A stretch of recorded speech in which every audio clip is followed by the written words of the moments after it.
Okay, let's dive in. Picture this. Philadelphia, January 1945. The backdrop is World War II wrapping up, right? That's dominating everything. Yeah, absolutely. Global news is all about the war. But then you've got this situation in North Philly. A landlord notices a problem at an apartment. Right. A tenant hasn't paid rent. Nobody's seen her. And there's this awful smell coming from inside. So he gets in there eventually, Okay. and what does he find? Just chaos. Pretty much. Clothes everywhere, dirty dishes, dust. It really looked like whoever lived there left in a massive hurry. But the smell, it wasn't just general messiness, was it? No, not at all. It was coming from an old refrigerator in the kitchen, and it was unplugged. Unplugged and sealed shut. Yeah, with clock tape. Deliberately taped closed. That Wow. detail is, well, it's chilling. Definitely. So they force it open, and inside. Inside, there's a cardboard box, and Ah. inside the box, the body of a baby. Oh, man. Just horrific. The sources we looked at say the baby was wrapped in an old towel. And a blue blanket, yeah. And the estimate back then was maybe 5 to 7 months old. And crucially, no ID, no note, nothing. Absolutely nothing. No documents, no explanation, just the baby. So this shocking discovery happens, but you mentioned it didn't really make national news. No, not really. Locally, sure, is a big deal for a bit. But with WWII, like you said, it just got swallowed up It faded really fast from public view then. very quickly. Yeah. Became sort of a forgotten case. Okay, so that's our goal for this deep dive. We're going through the source material on what people now call the Icebox Baby, Philadelphia's forgotten tragedy. We want to unpack what we actually know, what the huge gaps are, and why this story still feels so unsettling even after being ignored for so long. Right. Let's get into the details. The tenant, the one who disappeared, was Mildred Reese. Mildred Reese. Okay, what do we know about her? She was 26, worked as a secretary, pretty quiet, at a department store downtown.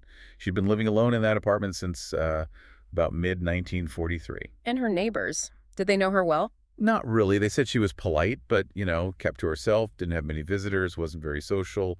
And no criminal record or anything like that? Nope, nothing. Sources say she was completely unassuming, just living a quiet life. Until she wasn't. Around December 1944, she just vanished. Yeah, stopped showing up for work. She told her boss she had to leave town to care for a sick relative. But that wasn't true. Turned out it wasn't.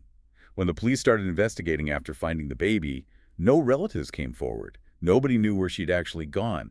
Her mail was piling up. Rent wasn't paid. She just disappeared. And her disappearance, obviously, puts her right at the center of this. Absolutely. Suddenly, she's not just a missing person. Mildred Reese is the prime suspect in a possible infanticide. But the investigation hit walls pretty quickly, didn't it? Oh, yeah. Big time. Almost no leads. The only fingerprints they found in or on the refrigerator belonged to Mildred. So that tied her to the scene, but didn't explain much else. Exactly. And they checked hospital records all over the city. Nothing to suggest she'd given birth recently. So the baby itself had no official existence. None. Like the sources say, a ghost in the system. No birth certificate, no name, zero paper trail. What about the autopsy? What could they tell back in 1945? Well, the medical examiner did what they could. Mhm. No obvious signs of abuse, no bruises, no broken bones. Okay. The basic toxicology they had then didn't find any poison. And the baby didn't seem starved or dehydrated. Which led to the official cause of death being... Undetermined. Yeah. And that's the huge frustration that hangs over this whole case, even today. undetermined. But there was something else the ME noted, wasn't there? Something kind of contradictory. Yes, exactly. Yeah. This is where it gets really puzzling. Despite, the horrific circumstances of the discovery, the medical examiner noted the baby actually appeared, well, Healthy? yeah, and seemed to have been cared for. Yeah. Like fed, clothed, bathed, not neglected, physically speaking. Wow. Okay, that just throws everything up in the air. It really does, because it immediately created two main conflicting theories. Which were... Theory one, Mildred was the mother. She cared for the baby, but then something went terribly wrong, leading to the death and the concealment. Okay. And theory two. Theory two, the baby wasn't hers. She somehow ended up responsible for this child, and then it died in her care. Let's explore that first one, if the baby was hers. That raises so many questions immediately. Right. Like she never told anyone she was pregnant. Some neighbors later said, maybe. They remembered her wearing looser clothes earlier in 1944, but... That's pretty thin. Hindsight, maybe? Exactly. And more importantly, nobody reported seeing her with a baby later that year. And the police found almost nothing in the apartment to suggest a baby lived there. No crib, no toys, diapers. Nothing like that. Just the blanket the baby was wrapped in and the box it was in. That's it. So not much evidence supporting her being the mother living there with the child.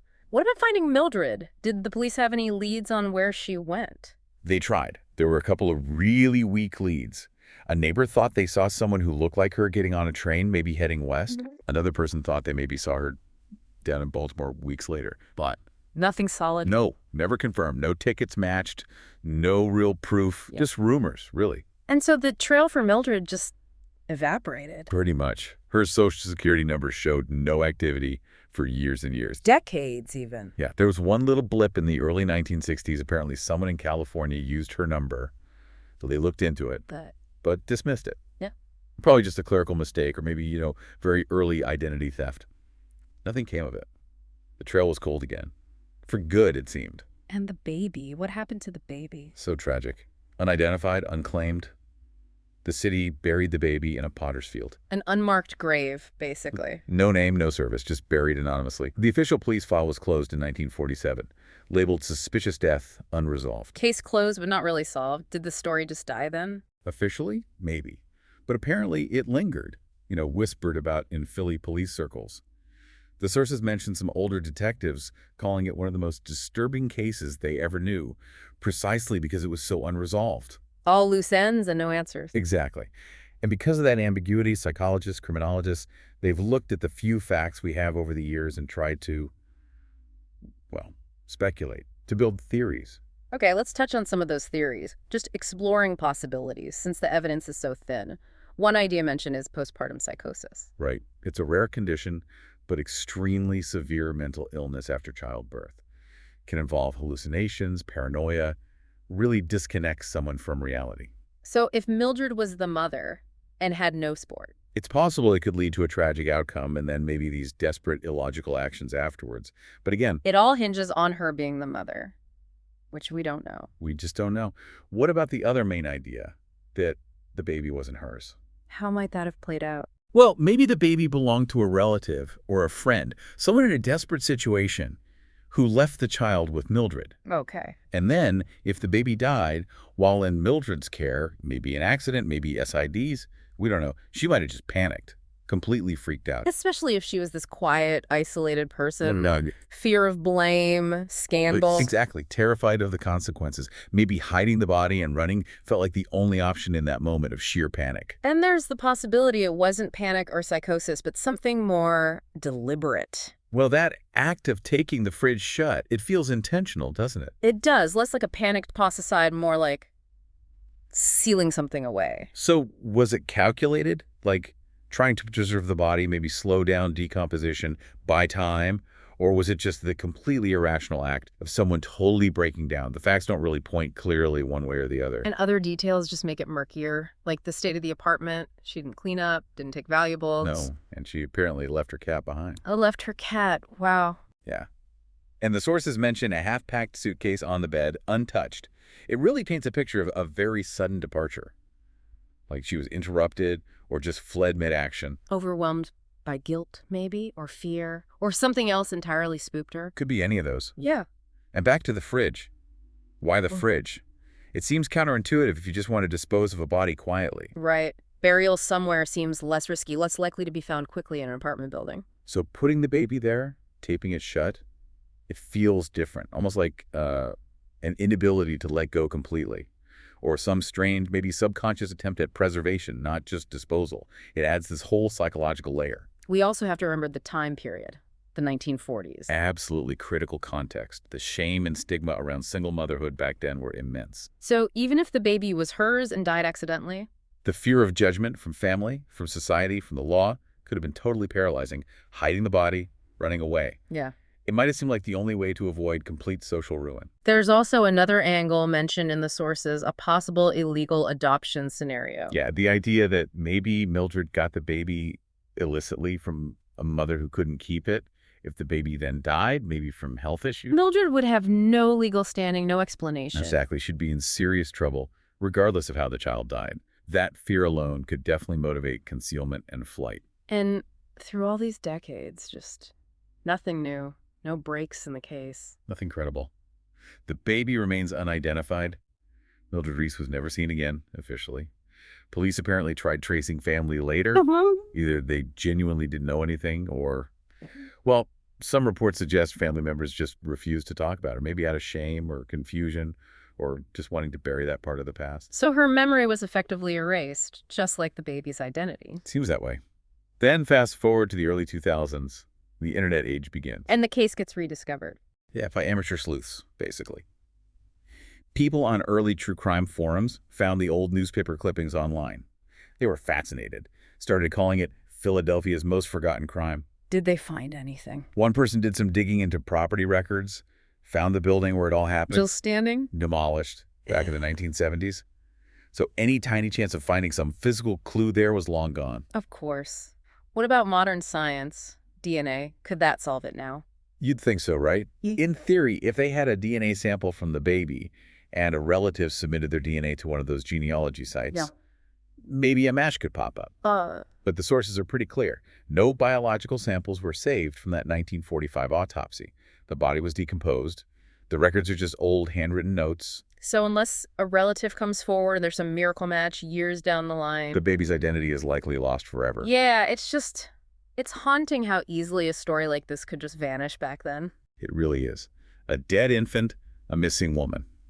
In an era before national databases, instant communication, things just fell through the cracks. Makes you wonder, doesn't it? How many other cases, how many other tragedies are just completely forgotten, swallowed by time? For true crime followers, this case is compelling partly because it's so different. It breaks the usual mold. How so? Well, usually you have a known victim, even if the killer's a mystery, or you have a suspect, but maybe the victim's ID is unknown for a while. Here, you have neither, really. A missing potential suspect and an unidentified victim. Right. It's like a double disappearance. A mystery wrapped in an enigma, with no clear motive and absolutely no resolution, even after all this time. So we're left where we started, really, with these huge unanswered questions nearly 80 years later. Who was that baby? Was it murder? Was it an accident? Was it illness? Neglect?